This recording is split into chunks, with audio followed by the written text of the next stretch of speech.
Have you ever felt a presence watching you in your sleep? A shiver down your spine that has no source in the waking world? Tonight we delve into the shadows of our subconscious, where an unseen stalker lurks in the corners of our dreams. We will explore the chilling tales of those who have felt its presence, who have turned to face the darkness only to find nothing.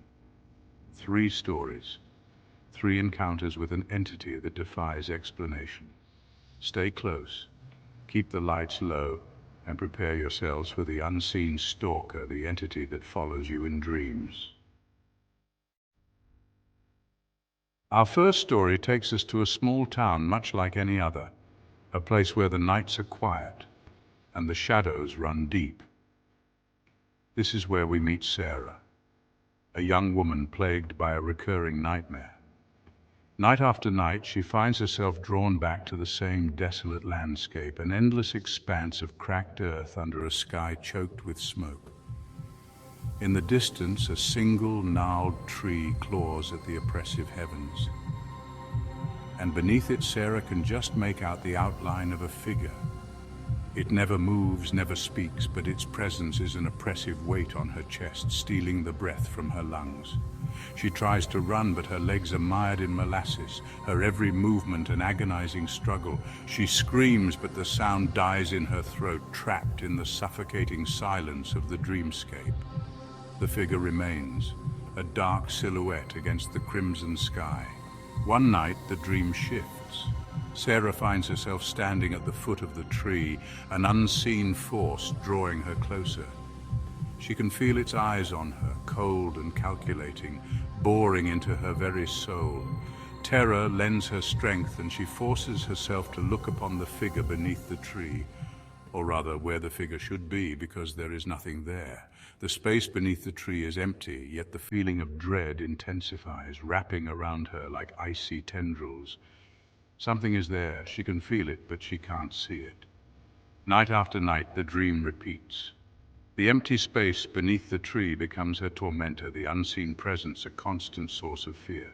Sarah's waking hours bleed into the nightmare, her every thought consumed by the unseen stalker that haunts her dreams.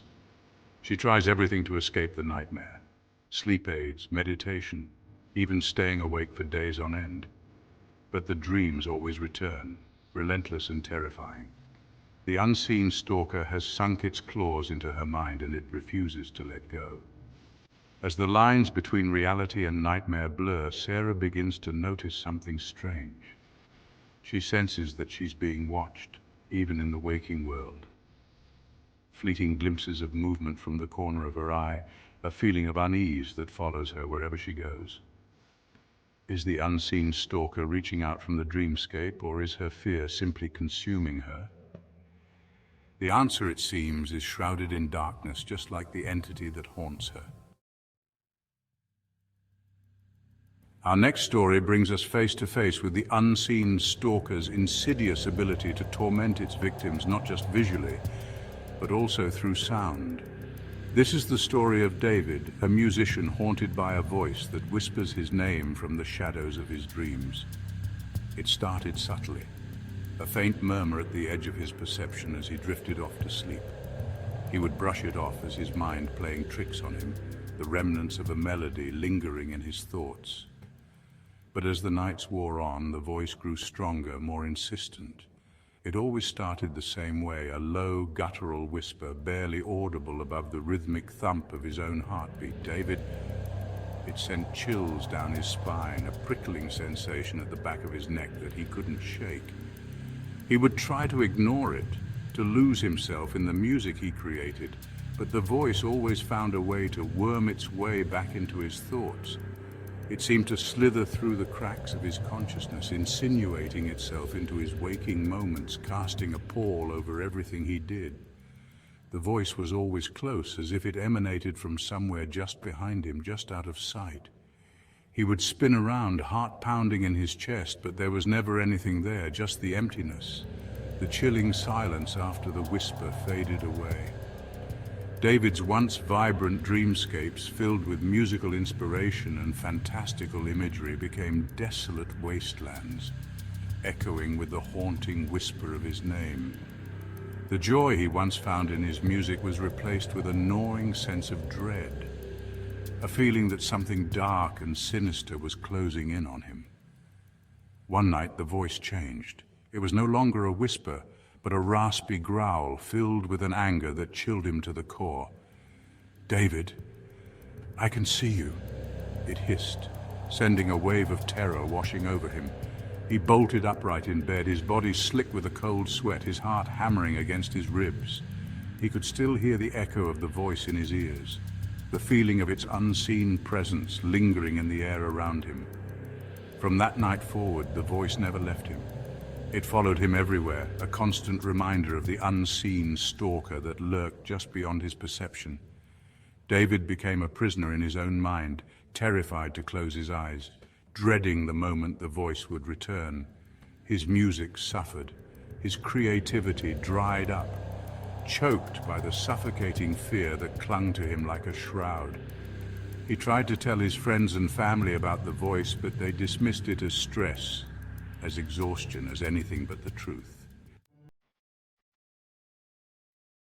Chapter 3. The Faceless Figure. Our final story takes us to the very edge of terror, into the heart of the unseen stalker's domain. This is the story of Emily, a young woman tormented by a faceless figure, an entity that embodies the purest form of primal fear. Emily's nightmare began with a feeling, a sense of wrongness that permeated her dreams. She would find herself in familiar places, her childhood home, her school, the park she frequented, but something would be off. The air would be heavy, stagnant, as if the life had been sucked out of it. Shadows seemed to stretch and contort, taking on unnatural shapes that writhed just at the edge of her vision, and always there was the feeling of being watched, of something unseen moving just beyond her line of sight. Then the figure began to appear. It was never clear, always shrouded in a haze of darkness, as if it were trying to claw its way into her reality from some unseen dimension. It had the vague outline of a human form, tall and gaunt, with long spidery limbs that seemed to defy the laws of physics. But its most terrifying feature, or rather its lack thereof, was its face. Where a head should have been, there was only an empty void, a swirling vortex of darkness that seemed to suck the light and hope out of the world around it. The faceless figure never spoke, but its presence was a deafening cacophony of terror in Emily's mind. It would appear in the background of her dreams, a silent observer, its empty gaze seemingly boring into her very soul. Night after night, the figure grew bolder, its appearances becoming more frequent, its movements more deliberate. It began to follow her, always keeping its distance, but never letting her out of its sight. Emily would wake from these dreams in a cold sweat, her heart pounding in her chest, the feeling of dread clinging to her like a physical weight. Her waking hours were plagued by anxiety, the line between nightmare and reality blurring with each passing day. One night the figure moved. Emily found herself trapped in a labyrinthine hallway, the walls closing in on her, the air thick with the stench of decay. She could feel the figure's presence behind her, its unseen gaze burning into her back. She ran, her bare feet slapping against the cold, hard floor, but the figure kept pace, its silent pursuit more terrifying than any scream. As she rounded a corner, she tripped, falling hard to the ground. She looked up, her breath catching in her throat, and saw the figure standing over her. It towered above her, its faceless void staring down at her, the swirling darkness seeming to beckon her closer. Emily squeezed her eyes shut, bracing herself for the inevitable, but it never came. When she finally dared to open her eyes, the figure was gone. The hallway was empty, the oppressive silence almost deafening in its wake, but the fear remained, a knot of terror lodged deep in her gut. The shadows have whispered and we have listened. 3 stories of the unseen stalker, an entity that defies explanation, that haunts the edges of our dreams. Sarah, tormented by the emptiness beneath the tree. David, driven to the brink by the whispering voice, and Emily, forever changed by the encounter with the faceless figure.